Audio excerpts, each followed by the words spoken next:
Olá novamente. Por fim, vamos finalizar o módulo e claramente a UFCD 8929 vai estar como finalizada com este último módulo, que é o módulo 4. O submódulo é o 4.6, o impacto dos fatores contextuais, onde vocês atuam, está bem? Os fatores contextuais representam aquilo que se chama o cenário onde a pessoa vive. Na geriatria, estes fatores são extremamente importantes e determinantes. E eles têm o poder de transformar uma limitação física numa incapacidade total ou, pelo contrário, uma vida autónoma numa vida ativa, está bem? É precisamente nestes fatores contextuais, que é os fatores, que é mais os fatores ambientais, que é onde vocês atuam, está bem?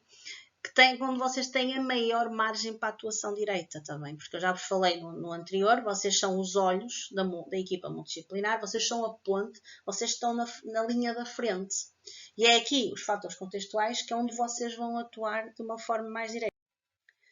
Quando estamos a falar de idosos com perturbações de neurodesenvolvimento, as chamadas perturbações de desenvolvimento, o que seja, por exemplo, o espectro do autismo também, ou então uma perturbação de desenvolvimento intelectual muito mais avançada, o impacto que estes fatores contextuais têm é mesmo na questão do envelhecimento biológico e cognitivo e o perfil divergente de suporte. O que é que nós podemos fazer para dar continuidade e dar apoio continuado a estas pessoas com estas patologias?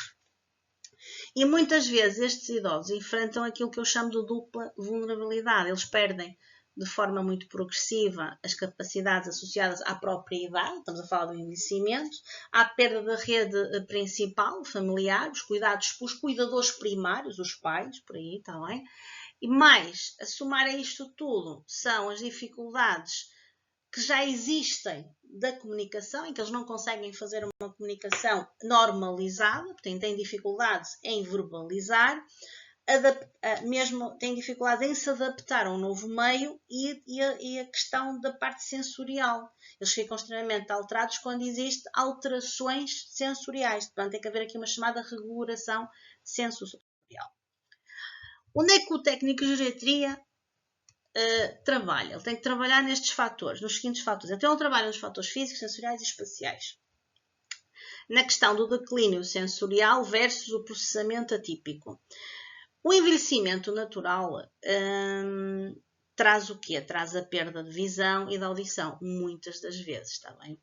Em idosos com autismo e trissomia 21, isto complica a interpretação do próprio meio.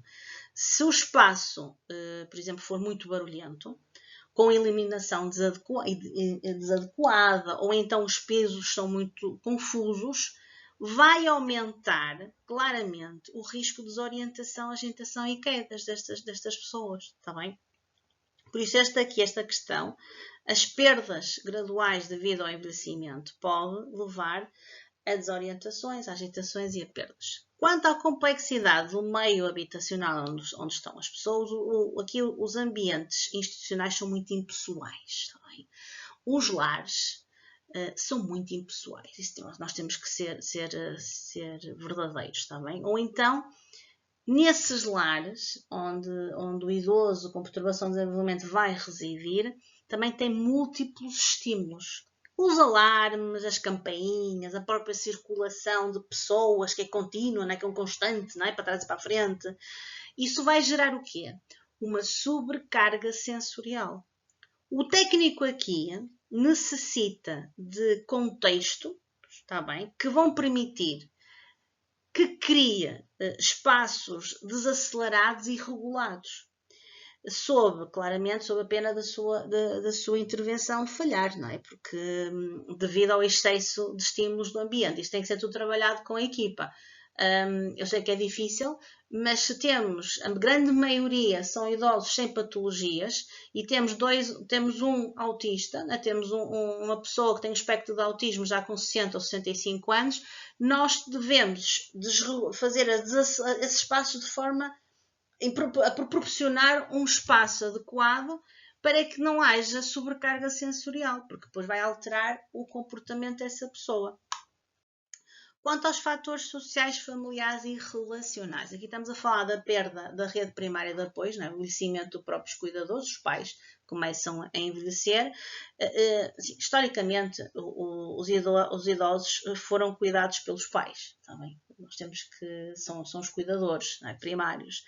Na velhice, o falecimento ou então a incapacidade dos pais vai forçar a transição de ambiente. Por exemplo,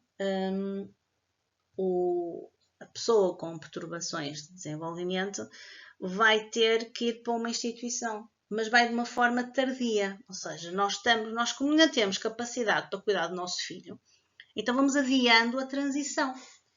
E quando, por infelicidade, o cuidador primário já deixa de ter incapacidades, ou então falecimento, que normalmente é o que acontece, a institucionalização vai ser tardia. Isto vai agravar, está bem, muito a transição e a adaptação da pessoa naquela instituição. Então, o técnico aqui vai ter que atuar num contexto de transição. São vocês que vão fazer essa transição, vão fazer essa ponte. E claramente que vocês têm que ver que aqui vão ter elevados níveis de ansiedade e do luto no idoso, está bem?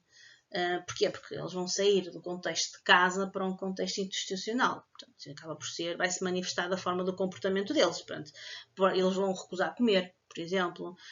Vai haver uma regressão funcional, eles vão deixar muitas vezes de andar, não querem comunicar, podem chorar constantemente, gritar. Isso é a alteração do comportamento devido à transição. Quando falamos da capacitação da equipa de cuidados nos lares ou nos centros de dia, a maioria das equipas está treinada para demências da velhice. Por exemplo, Alzheimer. Vocês estão treinados para trabalhar com pessoas com Alzheimer, tá bem? Mas raramente para pessoas com perturbações de desenvolvimento. Se a cultura daquela instituição for inflexível, a conduta atípica do idoso pode ser errada, tá bem? O comportamento dele pode ser identificado como algo errado.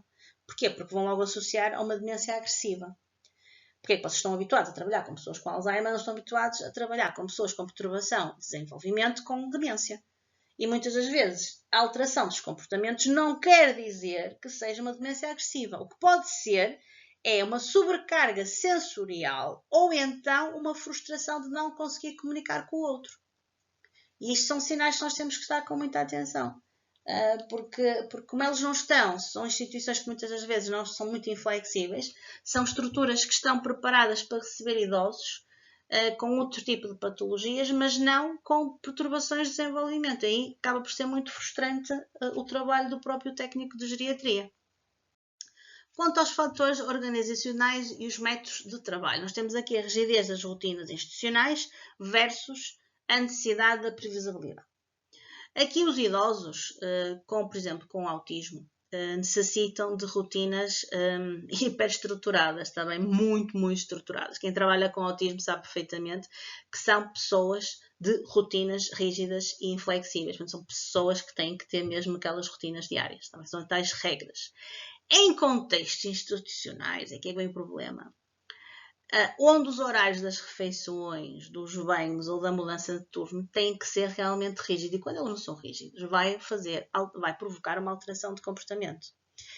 A perda de controle sobre o dia-a-dia vai gerar crises gravíssimas de comportamento, principalmente quem tem autismo.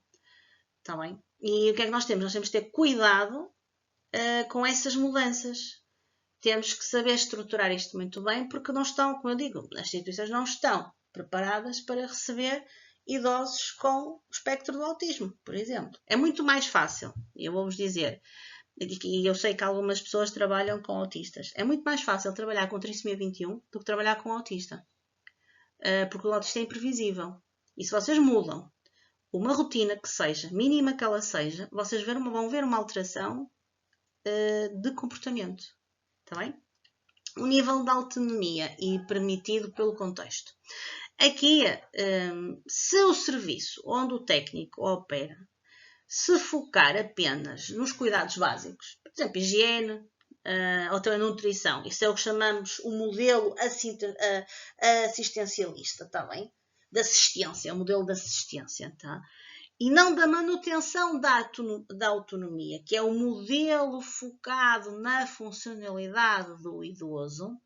O declínio funcional do idoso vai ser muito mais rápido. Se vocês só se dedicarem à questão dos serviços básicos, tá bem? Dos cuidados básicos do idoso, o resto vai ser perdido na totalidade. Então, aquela vai ser uma pessoa que vai ficar o dia todo numa cadeira ou então numa cama, porque perdeu toda a sua autonomia. E vai-vos dificultar mais o vosso trabalho, diga-se de passagem, não é? Os fatores de diagnóstico históricos clínicos, aquilo que nós chamamos de sistémico. O subdiagnóstico histórico, isto que é?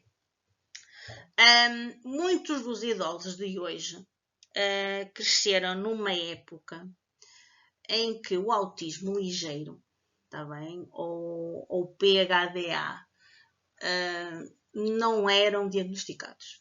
Ou seja, nós temos que pensar que esta questão de diagnóstico do autismo já é algo recente. Tá? Mas no tempo dos nossos avós, isto não existia. Portanto, não havia esta preocupação. O técnico que atua num contexto onde o idoso é rotulado, tá bem? Apenas como estranho, ou como difícil, não é? Ou com perturbação de personalidade. Isto são os termos que normalmente se usam em instituições.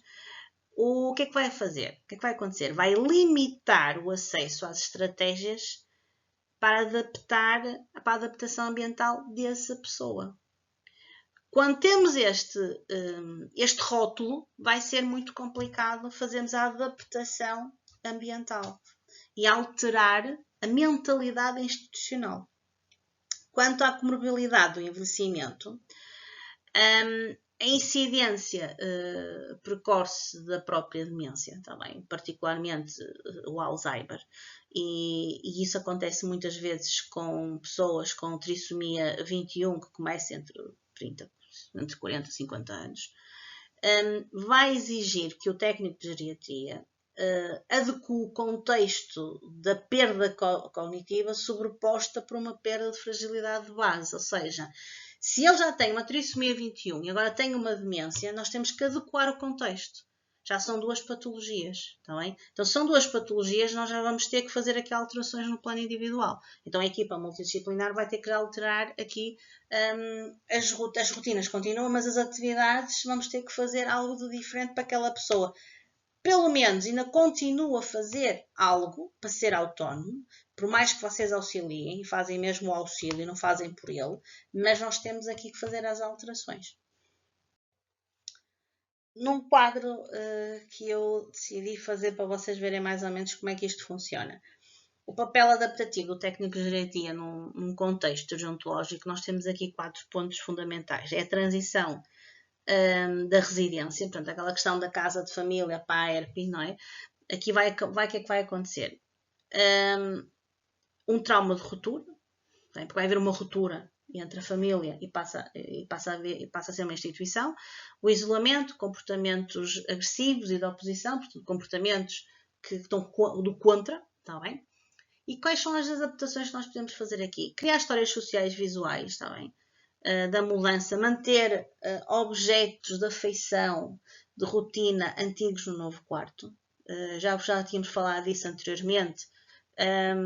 Trazer objetos que eles familiarizem-se, que eles tenham o cheiro e sintam que aquilo é a casa deles, está bem? Comunicação da equipa. Os erros da interpretação das necessidades, a questão da dor manifestada com agitação. Temos que implementar quadros de comunicação visual e formar uma equipa direita. A instituição deveria formar uma equipa direita só para ler esses sinais não verbais do idoso. Quando temos uma equipa que lida com esses sinais não verbais, é muito mais fácil identificar a razão pela qual aquele comportamento foi alterado. A gestão do tempo e de atividades, a questão da infantilização do idoso, nós estarmos a infantilizar o idoso, acharmos que o idoso é uma criança, e não é. Não tratem o idoso como se fosse uma criança, com ou sem patologias. Não são crianças, são adultos, está bem? ou então a imposição de atividades no grupo que são inadequadas para eles. Se uma pessoa, vocês estão a fazer costura, por exemplo, estou aqui a inventar, não vão pôr uma pessoa com trissomia 21 que não tem, não tem a motricidade fina bem desenvolvida a fazer costura. Está bem? Porque não é inadequada. Estou a dar aqui um exemplo assim farrapado, mas não é adequada, está bem? Então temos que desenhar atividades funcionais individualizadas de forma a respeitar todos os interesses daquela pessoa. Ambiente sonoro e visual. A sobrecarga sensorial e a agitação noturna, que é aquilo que chamamos o sundowning, está bem? E as quedas. Isto é o risco que tem. Estratégias: iluminação indireta, zonas de repouso sem ruídos, sinalização clara dos caminhos que vai da casa de banho até ao quarto. Exemplos de uma adaptação de uma rotina diária. Por exemplo, amanhã, banho, higiene, horário fixo definido pela própria equipa, está bem? Painel de rotina visual pode ser utilizado. Refeições. Refeitório barulhento com todos os residentes juntos. Então vamos arranjar um lugar fixo e protegido para não haver sobrecarga sensorial. À tarde, atividades de grupo padronizadas. Exemplo, trabalhos manuais genéricos. Então vamos fazer atividades com significado individual. Está bem? É assim que se faz. Organização, sei lá, pus aqui de livros, separar materiais, por exemplo, está bem? Noite, deitar cedo de acordo com o turno da equipa. Ritual de transição do sono. Tá bem? Muitas vezes fazemos aqui o que é a redução gradual da luz e do som, 1 hora antes. Então, se mantivermos essa sequência, ele vai ter uma noite muito mais tranquila. Por fim, e para finalizar o módulo, a regra de ouro do sucesso para um técnico de geriatria está na capacitação. Capacitar a instituição e o espaço físico para acolher o envelhecimento atípico com dignidade, respeito, qualidade de vida e segurança. Está bem? Vocês dependem menos de treinar, mas sim de capacitar. É isso que vocês têm que fazer. Vocês são capacitadores, são facilitadores destes idosos com perturbações de desenvolvimento. E são vocês que estão na linha da frente, vocês são os olhos. Vocês trabalham de forma direta com o idoso e vocês têm que realmente capacitar tudo isto e têm que o fazer de forma a respeitar os direitos daquela pessoa. Obrigada.